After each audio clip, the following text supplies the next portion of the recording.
Hi, this is Angela from TheJoyHut, Holistic Mind, Body and Energy Coaching.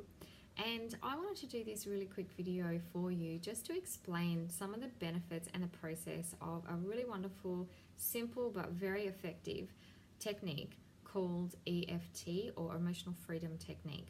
Sometimes it's referred to also as tapping. So you may or may not have heard of this particular energy psychology tool.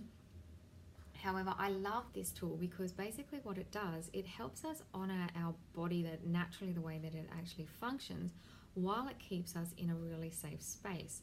So when we're doing it, even though stuff can still come up, we feel quite safe because it soothes the part of the brain that's in charge of our emotions, which is called the amygdala.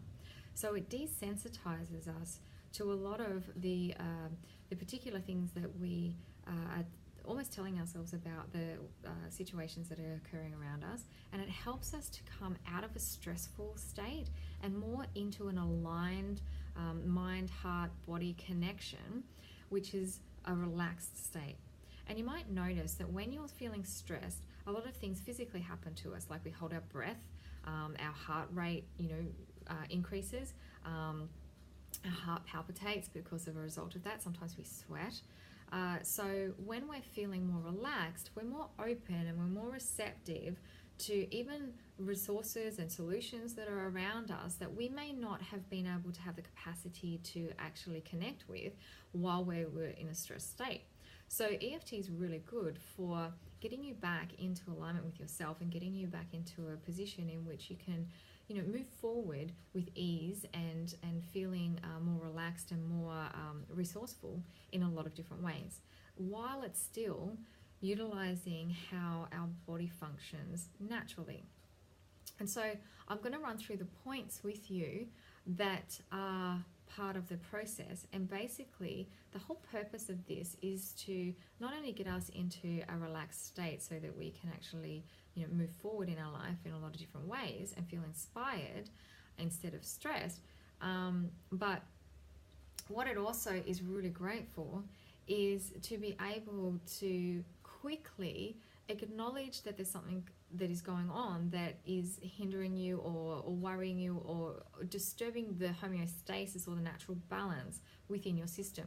So it's very similar to what acupuncture would be like. However, it's a psychological acupuncture. So we're basically taking two fingers instead of needles, say, and we're actually stimulating parts of the meridian system. I'm not going to go into the details of the meridian system or anything like that and how that works, but basically what it allows you to do, very similar to acupuncture, is to actually disperse the energy blocks that are in your energy field. And so when we disperse the energy blocks, it allows more flow to occur within your body. And so because it's opening up space and it's allowing more flow, it essentially soothes you. And so it's a really great soothing technique for children, and children really respond to it very quickly because they get themselves back into a homeostasis or balanced state very, very quickly, and they have less of the thought mental history, I suppose, and belief systems that have been conditioned over time as what adults would. So even though it's a very quick process for everybody, children really respond to it really well. So I encourage you to, once you get the foundations of this, to also teach your children if you have them. It's very helpful in a lot of different situations, such as when you feel pain, when you feel stress, when you feel any kind of emotion like guilt or anger or worry or fear, when you know that you have a belief, like for example, a very general one might be, I'm not good enough. So when you know that you have that belief and it's disempowering to you, and it may have worked to keep you safe in the past, however, all it's doing at this current moment may be disempowering you, it's really good to clear those beliefs up as well. I also just want to pop a disclaimer in here that if you are using EFT and you find that quite traumatic things come up for you, I really recommend that you go and get support and guidance through it from an EFT qualified practitioner, because sometimes we all need that support, and there's so many different things that you can do with EFT, that different aspects and different complex parts of the process, and all I'm doing is teaching you the basics to get you started so that you can feel more in control of being able to manage your emotions today. So I'm going to run through the points, And after I run through the points, I'm going to do a quick little demonstration for you. And I'm going to do that based on our breathing and our capacity that we feel like we're breathing now, so that you can get a physical sensation and a physical change very quickly and see the effectiveness of such a simple tool. So the points that we've got are, the first point is where we do our setup statement. A setup statement is basically what we use to acknowledge what the problem is, but also back it up with a positive statement as well. So we're basically activating left and right brain hemispheres, and we're focusing on the problem, but we're not living in the problem. We are just temporarily focusing on it to highlight and acknowledge what the problem is, and then we are moving on to the positive statements as a 360, I guess, on that problem. And so we repeat the setup statement 3 times in order to make sure that we just get really focused. And so when we repeat it 3 times, sometimes different aspects of that problem can come up and we can get clearer on what's really going on.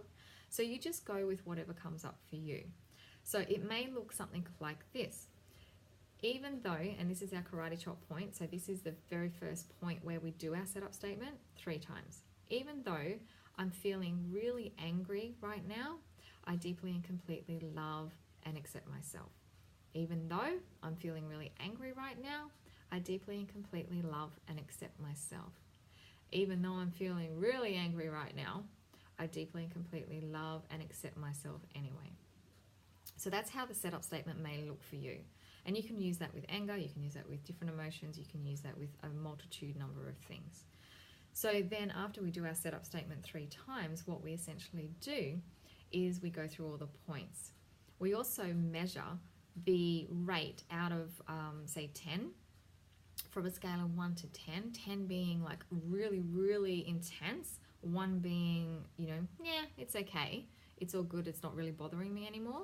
So for example, if anger was our issue, where we were feeling really frustrated, really angry, and we just couldn't get out of that, then what we would do is go, okay, well, how angry do I feel? Is it like an intense 10 out of 10, like, you know, really, really distressing? Or is it maybe more of a, well, it's a 5 out of 10, like a, you know, it's not as like distressing as a 10 out of 10, but it's still significant, like a 5 out of 10. So I want you to rate the level of intensity of the problem prior to doing the setup statement. Once you rate that, you do the setup statement, and then we do a reminder phase on all of the points that I'm going to take you through now. So the first point, after we do the setup statement, is the inner eyebrow. And so that is basically just called the inner eyebrow. So when I run you through the process with the breathing that I'm going to be running you through, I'll just say inner eyebrow. And it's where the hair starts on that bony process there. So we just tap a few times there as we're focusing on certain things. The outside of the eye is the next point, and that is on where the hair ends in the eyebrow. So it's again just right next to that bony process, or pretty much on top of it. The under eye is the third point, which is on the bone under the eye, directly in line with the pupil. The next point is under the nose, which is pretty much in that crease there where you see just below your nose and above your lip. And just tap there. The next point is on the chin, and that's in that indentation part on the chin there. And as we're tapping, we're essentially stimulating the different points of the meridian system and creating a physiological response that also creates changes at the brain level. The next point is the collarbone. So if you look at my collarbone here, right, and then we've got these bony processes right here, when we go about 1.5 inches or 2 inches out from that, there's a bit of a sore spot. And so that is our collarbone point. And so we can tap on that. You can tap with 2 hands, or you can tap just on one side. You can swap over as you're tapping. It doesn't really matter. You're still getting the same response because you're stimulating that meridian that goes all over the body. The next point after the collarbone point is under the arm. And so if you're looking at the midline of your body there, just where your ribs are, it's pretty much in line with where your nipple is. So it's usually for women, it's where your bra sits. And, you know, men is just going to be measuring around with that nipple line. tapping under the arm there. I don't know if you can see that. Yeah.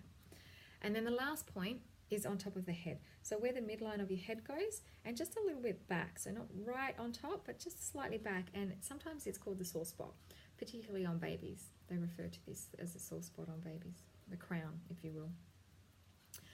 So after we do our round of tapping, you might do 1 or 2 rounds. Then we re-measure and we re-rate out of 10 how we feel now.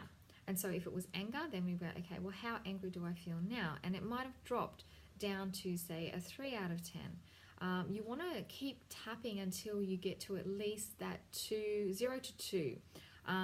And sometimes different aspects of what's going on can come up for you, and then you would just start a new tapping round for that too. Sometimes as well, if you do find that the intensity increases after the first couple of rounds, that's a really great sign, because what that means is that when that increases, you're just really, really getting focused, and you're really, really associating with what the problem is going on for you. And you'll soon find that as it increases, it will very, very quickly decrease just as fast. Okay, so don't worry if it does raise a little and then it comes back down, because that's a natural thing as well.